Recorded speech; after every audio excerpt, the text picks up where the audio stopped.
मानव जीवन जो है या शरीर है 5 तत्वों से बना है। हाँ जी, वायु पंचतत्व। हाँ, पंचतत्व, हाँ। वायु, अग्नि, धरती, जल और आकाश। आकाश। आप रामायण देखें, वायु, अग्नि, जल, धरती और आकाश। आकाश। वायुपुत्र हनुमान जी गए थे सीता के पास पता लगाने के लिए, उन्होंने पता लगाया। जल मार्ग से राम की सेना गई। हाँ, अग्नि बाण से उन्होंने रावण का वध किया। अंत किया था। और लंका की धरती में अंगद ने पांव जमाया, जिससे रावण का अहंकार हिल गया। और आकाश मार्ग से वापस वो अयोध्या लौटे। 5 तत्व जीवन के। जय श्री राम, क्या बात है। आप सोचें कि मेरे कुछ ऐसे नियम हैं दर्शनों के मामले में या ईश्वर के मामले में जिसे मैं कभी नहीं बदलता। मैं अगर 3 बजे भी सुबह सोया हूं और मुझे 3:30 बजे उठना है, 4 बजे की फ्लाइट पकड़नी है, मैं दुनिया के किसी भी हिस्से में हूं, जब तक मैं अपनी पूजा नहीं कर लेता तब तक मैं निकलता नहीं निकलता। मैं अपने जन्मदिन के दिन राजस्थान में अजारी जो मंदिर है वहां जाता ही, और बाला सती माता जिनका मैं भक्त हूं, तो साल के पहले दिन मैं आपको वहां मिलूंगा। दुनिया के किसी भी हिस्से में क्यों नहीं, साल के बहुत सारे दिन ऐसे हैं जब मैं वहां जाता ही हूं। तो ये तमाम चीजें हैं जो मेरी आस्था से जुड़ी है। क्योंकि देखिए, ईश्वर जो है वो तो आपके साथ है सदैव। एक कहानी मुझे याद है। हाँ, बोलिए। एक व्यक्ति था जो एक सपना देखता था रोज, के सपने में उसे 4 पांवों के निशान दिखते थे, 2 खुद के और 2 ईश्वर के। उसे लगता था ईश्वर मेरे सदैव साथ में है। हाँ। ये मेरे पांवों के निशान है, ईश्वर के पांवों के निशान है, हमेशा मेरे साथ है। एक बार बहुत तकलीफ में आया, बहुत परेशान हुआ, इतना दर्द, इतनी पीड़ा, इतनी दिक्कतें। और फिर सपना देखा उसने रात को, तो उसे पांवों के 2 ही निशान नजर आए। तो वो रोने लगा और कहने लगा, ईश्वर परेशानियों के वक्त, पीड़ा के वक्त तुमने साथ छोड़ दिया। हाँ। वैसे तो आप हमेशा साथ थे कि हाँ। आपके 2 पांवों के निशान मुझे हमेशा दिखते थे। आज आपके निशान है ही नहीं, आज मैं ही हूं बस यहाँ, अकेला रह गया। तो ईश्वर ने मुस्कुराते हुए उसे कहा कि उसे ध्यान से देख बेटा, वो जो 2 पांवों के निशान है ना, वो मेरे ही हैं। तेरी तकलीफ के वक्त मैं तुझे हाथों में उठा के चल रहा। क्या बात। तो जो ईश्वर है वो सदैव आपके साथ है। और ये आस्था का एक ऐसा विषय है जो ईश्वर, जो मैं बहुत प्रबल आस्तिक व्यक्ति हूं, तो मैं समझता हूं ईश्वर हमेशा साथ है। ईश्वर साथ नहीं होता, आनंद, तो आप सोचें कि मैं गांव में पढ़ने लिखने वाला लड़का, 10x8 के रूम में 3 भाई बहन जहाँ ग्रेजुएट पोस्ट ग्रेजुएट हुए लॉ की, वहां से निकल के आज आप CNN पे मेरा इंटरव्यू कर रहे होते। ये सब चमत्कार ईश्वर का ही है। ये उसने जो ऊपर एक स्क्रिप्ट लिखी हुई है ना, उसका कॉमा और फुल स्टॉप भी बदलता नहीं है, कभी नहीं बदलता। मैं प्रबल आस्तिक व्यक्ति हूं, और जो कुछ है वो सिर्फ उसी का दिया है, वो नहीं है तो हम कुछ भी नहीं। तो मैं आपसे जानना चाहता हूं, क्योंकि आपने कहा एंड सिंस यू से कि आप प्रबल आस्तिक रहे हैं, बट आस्था एक निजी विषय है आपके लिए, इट्स योर पर्सनल थिंग।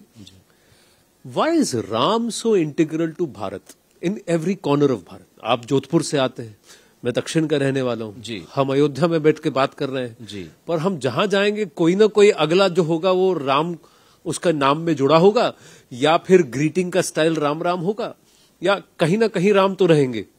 आपके सवाल में सारे आपके जवाब छिपे। राम के बिना जीवन की कल्पना ही असंभव है, अकल्पनीय है। और राम स्वयं तो अवर्णनीय है। राम को हम क्या वर्णन करेंगे, उनके बारे में क्या कहेंगे? मर्यादा हो तो राम, वचनबद्धता हो तो राम, भ्रातृत्व प्रेम हो तो राम, वीरता हो तो राम। राम जीवन के किस हिस्से में नहीं है? तब मैं उस दिन वहां पे एक पंक्ति मैंने कही थी कि ये रामायण जो है, हमारी श्रीमद् रामायण जो हमारी रामायण है, कि ये कहानी नहीं है सिर्फ 7 कांड की, ये कहानी है पूरे ब्रह्मांड की। ये कहानी है हारते हुए अंधियार की। ये कहानी आपकी, मेरी, ये कहानी है सकल संसार की। क्योंकि वो सिर्फ कथा नहीं है, जीवन है। राम के चरित्र को विनोद भट्ट हैं गुजरात के कथाकार, उनकी कहानी मुझे याद आती है। क्या अद्भुत उन्होंने लिखा। देखिए, हमारी श्रुति परंपराओं में ये जो कहानियां हम सुनते रहे, जो कथाएं हम सुनते रहे, प्रसंग हम सुनते रहे, एक अच्छा मनुष्य बनने के लिए, एक अच्छा नागरिक बनने के लिए रामायण से बड़ा कोई काव्य हो नहीं सकता जी। आप क्या नहीं सीख सकते उसमें से जी। तो विनोद भट्ट एक कथा कहते हैं कि जब भगवान राम लंका पे जा रहे थे और समुद्र पे सेतु बन रहा था, समुद्र पे पार करने की बारी आई, तो नल और नील नाम के 2 वानर, उन्हें ये वरदान कि वो शिला उठाएं, पत्थर उठाएं, उस पर श्री राम लिखे, उसे पानी में छोड़ दें और वो पत्थर तैर उठे। इस तरह से सेतु बनने लगा। देखिए, बजरंगबली का भी आशीर्वाद है हमारे साथ। तो इस तरह से हमारे साथ सेतु बनने लगा। अब ये खबर जब लंका तक पहुंची तो जनता में हाहाकार मच गया, लंका की जनता में। बोले जिस राजा ने हम पे हमला किया है, राजा राम ने, वो तो मायावी, उनके नाम के पत्थर तैरते। वो रावण के पास गए, दरबार में कहने लगे कि हमारा क्या होगा। रावण ने कहा चिंता मत करो, आओ मेरे साथ। रावण सारी जनता को लेके गए, दरबारियों को लेके गए, समुद्र के किनारे लेके गए। उन्होंने एक शिला उठाई, एक पत्थर उठाया, उस पर रावण लिखा, उसे पानी में छोड़ा, वो भी तैर उठा। अब जनता बेहद प्रसन्न, बोले हमारे राजा को भी ये कला आती है। तो अगली बात कहना चाहता हूं, वो है राम का चरित्र, वो है श्री राम, वो है प्रभु श्री राम। रावण ने पत्थर तैरा दिया, अपने नाम का लौट कर आए। हे मेरे प्राणनाथ, हे मेरे ईश्वर, बहुत अच्छी तरह जानती हूं कि तुम्हारे नाम के पत्थर तैर नहीं सकते। आखिर किया तो किया कैसे। रावण की आंखों में आंसू आ गए और कहने लगा, ठीक कहती हो देवी, मेरे नाम के पत्थर नहीं तैर सकते। मैंने तो पत्थर उठाया, उस पर रावण लिखा, उसे पानी में छोड़ा और कहा तुझे श्री राम की सौगंध अगर डूब गया तो। ये है राम का चरित्र, क्या ये है राम। तो कैसे नहीं होंगे जीवन में राम। राम ही जीवन है, जीवन ही राम है। पुत्र हो तो राम जैसा, भ्राता हो तो राम जैसा, योद्धा हो तो राम जैसा। राम जब 14 बरस के वनवास के बाद लौट के आए तो सबसे पहले किससे मिले? मां कैकेयी से। किस लिए? भाई जो अपना बुरा करे उससे अगर आप मिलो तो आप प्रभु कहलाए। ये चरित्र कहां है? इसलिए जीवन में आप बिल्कुल, हम किसी को मिले तो राम राम। हाँ जी, हमारे नाम में राम, हाँ, हमारे सब जगह सेतु सेतु राम है, राम है शिलाओं में, अक्षर अक्षर राम राम, राम हर विधाओं में। राम कहां नहीं है? राम भाव है, प्रभाव है इस धरती पर, ईश्वर का प्रादुर्भाव। राम भाव है, प्रभाव है, इस धरती पर ईश्वर का प्रादुर्भाव है। राम नहीं सिर्फ एक शब्द है, राम अतीत, राम वर्तमान, राम ही प्रारब्ध है। प्रारब्ध है, क्या बात है, वेरी वेल सेड। आपके लिए राम कौन है? देखिए, ये बड़ा कठिन सवाल है, क्योंकि आप वात्सल्य जो मां का बच्चे के प्रति होता है उसको परिभाषित कर सकते हैं? नहीं। आपका किसी से प्रेम परिभाषित कर सकते हैं? नहीं। आप भक्ति परिभाषित नहीं कर सकते। मैं उसे शब्दों में नहीं ढाल सकता कि मेरे लिए राम क्या है। मैं क्या कहूं कि मेरे लिए राम क्या है? वो तो ईश्वर हैं, हम हैं क्या इस ब्रह्मांड में? हम तुच्छ, हम अकिंचन है क्या? तो आप समझ लीजिए कि जीवन की, ये कहूंगा कि मेरा हर आभास, मेरी हर आस राम है, और मेरे लिए तो श्वास श्वास राम है। क्या बात है, क्या बात है, वेरी वेल सेड कि मेरा हर आभास और हर आस राम है, और मेरे लिए हर तो श्वास श्वास राम, श्वास श्वास राम। अभी देखिए मंदिर की घंटियां बज रही है, जहां से स्वर आ रहे हैं, कितना अच्छा वातावरण है, उस पर हम बातचीत कर रहे हैं। जी, ये सियाराम कुटीर की सियाराम किला है जहां हम बैठे हैं, झुनकी घाट पर। जी, तो मैं आपसे ये भी जानना चाहता हूं कि पिछले 8-10 वर्षों में, आप तो इतने साल आप कवि भी रहे हैं, आप आर्टिस्ट रहे हैं, आपने परफॉर्मेंस किया है, और आप देश विदेश भ्रमण भी करते आए हैं, लोगों से संपर्क भी करते हैं। जी।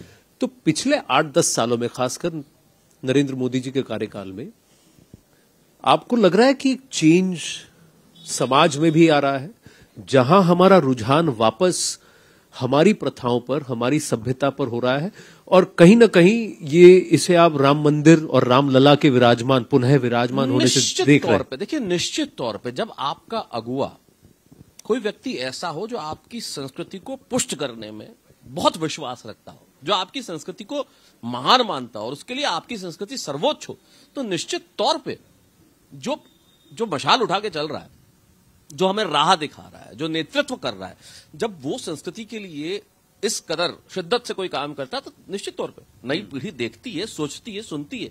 आखिर समाज में प्रभाव जो आता है वो किन चीजों का आता है, हमारे आगे कौन है, वो क्या कह रहे हैं, क्या कर रहे हैं। तो निश्चित तौर पर इसमें कोई शक ही नहीं है कि संस्कृति के प्रति जो प्रतिबद्धता है नेतृत्व की, वो अद्भुत है। और इसीलिए जो हमारी युवा पीढ़ी है वो हमारी संस्कृति के प्रति, क्योंकि मैंने देखिए कितनी बढ़िया बात है, एक जमाने में आप देखिए हम लोग जो है, अब सबके परिधान भी जो है पश्चिमी हो गए, खान पान भी पश्चिमी हो गया।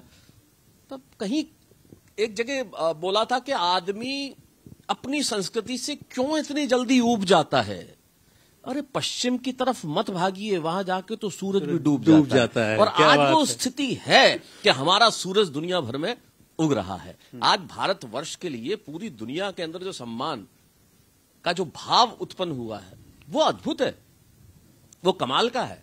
140 करोड़ लोगों की ताकत साहब, और आज हमारा जो अग्रसर है, जो हमारा नेतृत्व है, पूरी दुनिया में बोलता है, आंख से आंख मिला के जब बात करता है और कहता है कि हमारी संस्कृति महान है, जो निश्चित है। योग हमने दिया पूरी दुनिया को, आयुर्वेद हमने दुनिया पूरी को। शून्य अगर आर्यभट्ट नहीं देते तो आज ये धरती से चांद की दूरी क्या संभव थी? नहीं था। आस्था जो है दुनिया में दिखी, और ये हमारी परंपरा है तो सनातनी है जी, जिसका कोई जैसे कहते हैं ना, हरि अनंत, आदि हरि कथा अनंत, अनंत ना आदि ना अंत। तो निश्चित तौर पर कहीं ना कहीं आपको लगता है कि इसको भुलाने की, इसको किसी तरह से टेलर मेड तरीके से एक पर्टिकुलर प्रारूप में पेश करने की कोशिश रही, खासकर मैं समझा नहीं, मैं सवाल नहीं समझा। जिस खुले मन से, खुले दिल से हम कहें कि हाँ हम सनातनी हैं जी, we are proud of our roots, we are proud of our background, do you think that there has been an attempt to play that aspect down, कि उसको एक तरीके से एक सेक्युलर फॉर्म में for the lack of a different word और better this word secular, no that comes to me with lots of questions. हाँ वही तो, with lots of questions. See, everybody has made its own definition of that, right?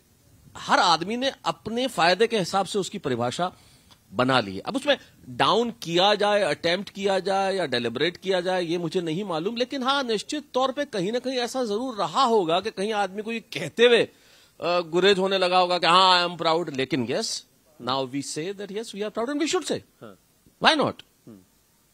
Secularism एक तरफा नहीं होता ना जी, बिल्कुल, वो एक तरफा नहीं हो सकता, वो तो समान होता है और समान होना चाहिए। देखिए मैंने कहीं लिखा भी था कि यार तू, मैं हिंदू, तू मुसलमान, वो ईसाई, ये सिख, मैं हिंदू, तू मुसलमान, वो ईसाई, ये सिख। मेरे यार कभी तो सिर्फ हिंदुस्तान लिख। क्या बात है, क्या बात है। हाँ। तो ये जो भाव है, सेक्युलरिज्म जो है, वो आदमी ने अपने अपने हिसाब से लोगों ने परिभाषाएं अपनी गढ़ ली, लेकिन हमें गर्व है कहते हुए कि हमें अपनी संस्कृति पे गर्व क्यों नहीं होना चाहिए भाई, क्यों नहीं? और सनातनी परंपरा है जिसका ना कोई आदि है ना अंत है, अद्भुत है हमारी परंपरा, और मुझे अपनी परंपराओं पे बहुत गर्व है, मुझे अपनी आस्थाओं पे बहुत गर्व है, मुझे मंदिर की इन घंटियों पे बहुत गर्व है, मुझे मेरी आरती पे बहुत गर्व है, मुझे हमारे धर्मस्थल और पूजा स्थलों पे बहुत गर्व है। मैं आज राम के दर्शन करके आया हूं तो मैं बहुत गर्व महसूस कर रहा हूं। आप जब ये बात कर रहे हैं तो पीछे घंटियां बज रही हैं, तो ये अपने आप में एक संकेत है ईश्वर का। जी, ये एक संकेत है ईश्वर का। तो मैं आपसे जानना चाहता हूं कि ना, मैं हिंदू तो मुसलमान, तू ईसाई तो सिख, यार मेरे कभी तू अपने आप को हिंदुस्तान लिख। हाँ।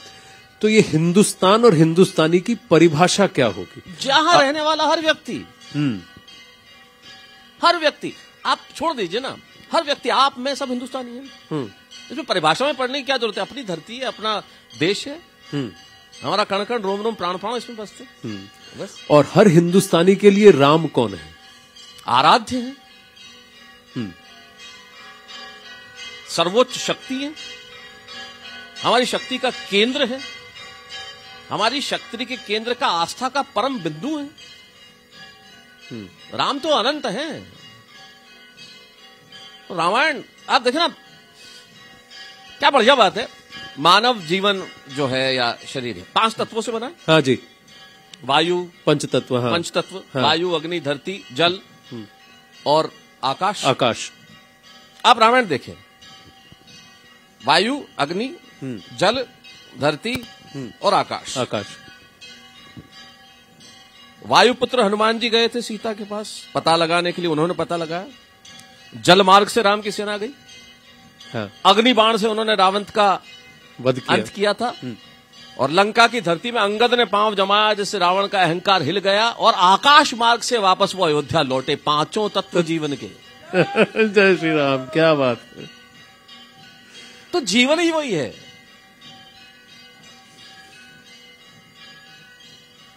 सब कुछ वही है। अब जब ये भव्य राम मंदिर बन रहा है जी, आपने देखा उसको जाकर? अभी जाकर मैं अभी गया, जब मैं बहुत मैं दर्शन कर रहा था और अभी थोड़ा सा झुरमुट हो गया था। हाँ। तो बहुत ज्यादा रोशनी तो नहीं थी। हाँ। लेकिन जो काम चल रहा है वो अद्भुत चल रहा है, वो नजर आ तो रहा है। एक हिंदुस्तानी होने के नाते आपको क्या लगता है इसकी वजह से भविष्य हमारा कैसे बदलेगा? आपको लगता है this is going to change Bharat in a certain manner और पीपल? से देश आप घटना से देश को मत जोड़िए, ये तो देश की आस्था है ना। हाँ, और आस्था का जब इतना बड़ा केंद्र का निर्माण हो रहा है और पूरी दुनिया की निगाह उस पे है, और जब वो होगा तो फिर कुछ कहने की आवश्यकता नहीं है ना, वो तो चारों दिशाओं में ये बात तो है। तो इस घटना से हम किसी चीज को जोड़ें वो एक अलग बात हो जाती है, लेकिन ये जो हो रहा है वो अद्भुत है, वो अनुपम है।